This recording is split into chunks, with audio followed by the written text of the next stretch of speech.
So it's no longer a news to how much bad the economy of the world has developed in the past 5 to 10 years. Surprising new numbers from the government today. The U.S. China reports its slowest growth rate for nearly 3 decades. The Fed is set to raise interest rates. Highest inflation in 40 years. The World Bank has warned Nigeria as well as other developing economies. On today's episode, I'll be talking to you about 10 money habits that would influence your finance positively in 2023.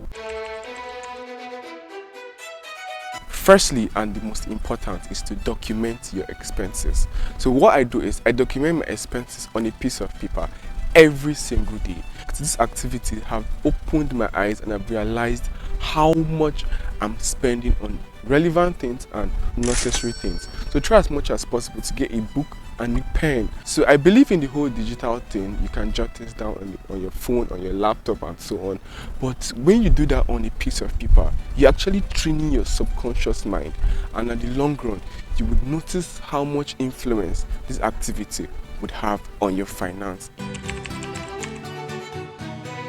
Get financial education. As much as we have a lot of investors saying invest in stock, invest in real estate, invest in shares from Apple, Amazon and the rest, if you don't have your own personal financial education, trust me, you will just be investing wrongly. Even if others are going to gain, but you will not be intentional about your own investment strategies. So in 2023, one of the things I would advise us to do as a community is for us to start getting financial education. It could be 5, 6, 10 pages of books. I'll link one here and I'll link one here.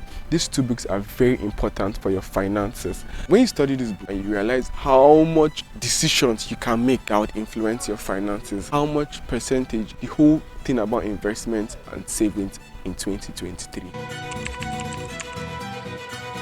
Number 3, be okay with saying no. A lot of us have spent lot of money just because we can't say no. There's a book called Hell Yes or No. Anything I will not say hell yes to, I will not put in my all completely. It's not worth buying, not worth going for. So before I purchase anything, I give myself like a 7-minute or a 7 days break to see how much influence this thing would have in my life positively. And also peer pressure. Trust me, a lot of us have spent money because we want to follow our friends or because we cannot just say no.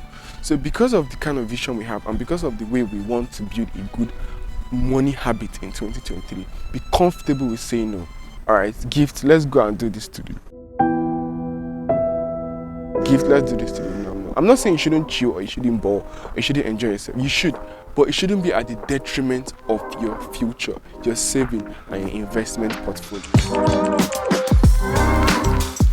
Number 4, pay your bills beforehand. So I've been trying to do this for the past 1 or 2 months now, and it has affected me fairly to a good extent. For instance, if I eat in an eatery and I like their meal, and their meal is like 500 naira or 1,000 naira per plate, and then I want to keep eating for a week, right? When I get my income, I just pay it and I'm done with it. Now when you do this, you're subconsciously training your mind to be more focused on other things, right? You know how much you have, how much you can spend on other particular things. So try as much as possible to pay your bills beforehand. This will help your finance in 2023.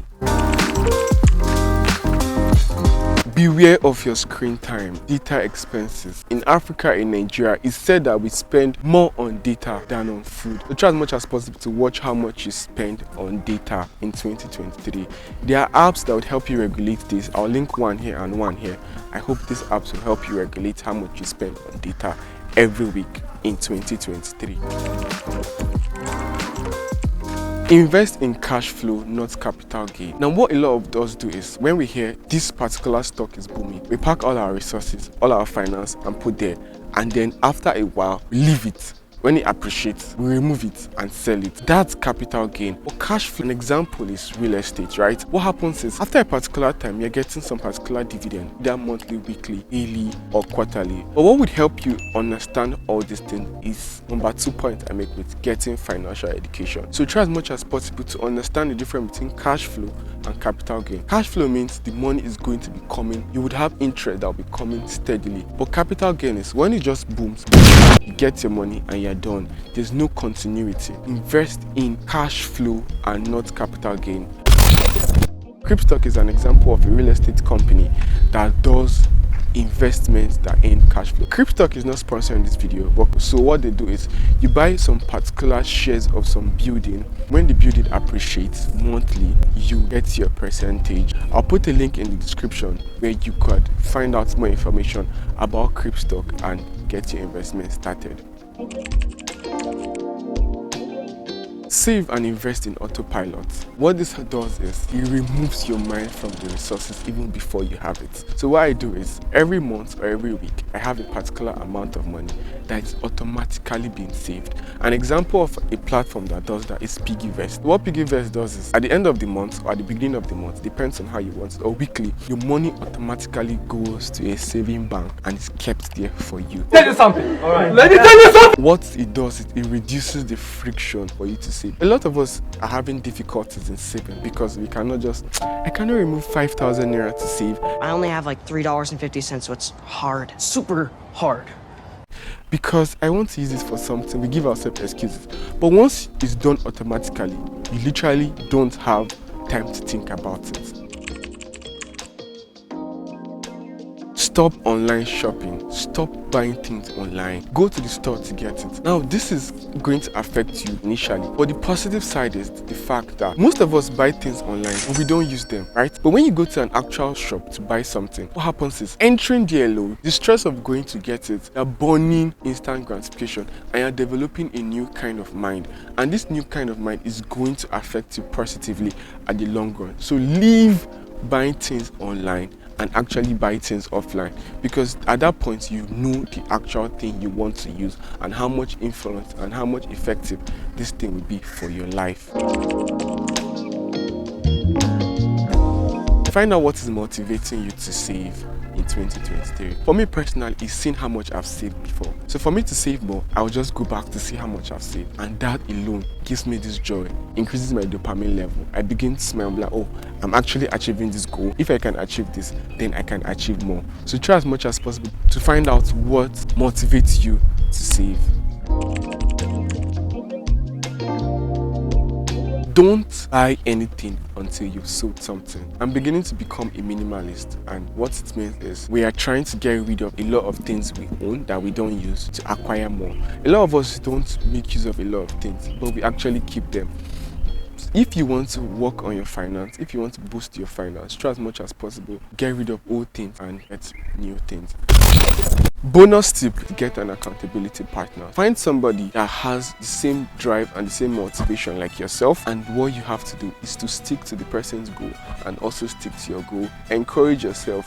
It's not going to be easy at some points because obviously we are humans, we are young people, we want to spend, we want to enjoy, but with discipline and little consistency. There are principles that obviously state that the initial, when you're able to overcome the initial, when you're able to push yourself to the point where you have started progressing, at the long run, you will not need a lot of effort again.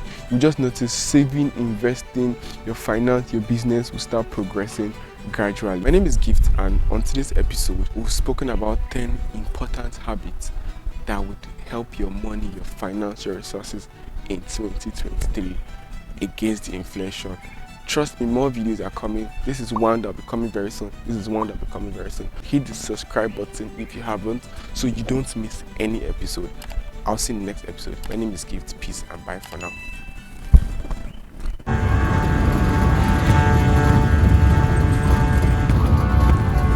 This is me, after leaving my comfort zone for a while, trying to find meaning to life in a new location, in a new environment.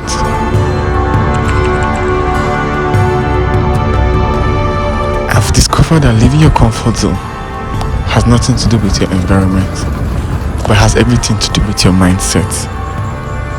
I've tried life, and trust me, I felt life in a different perspective.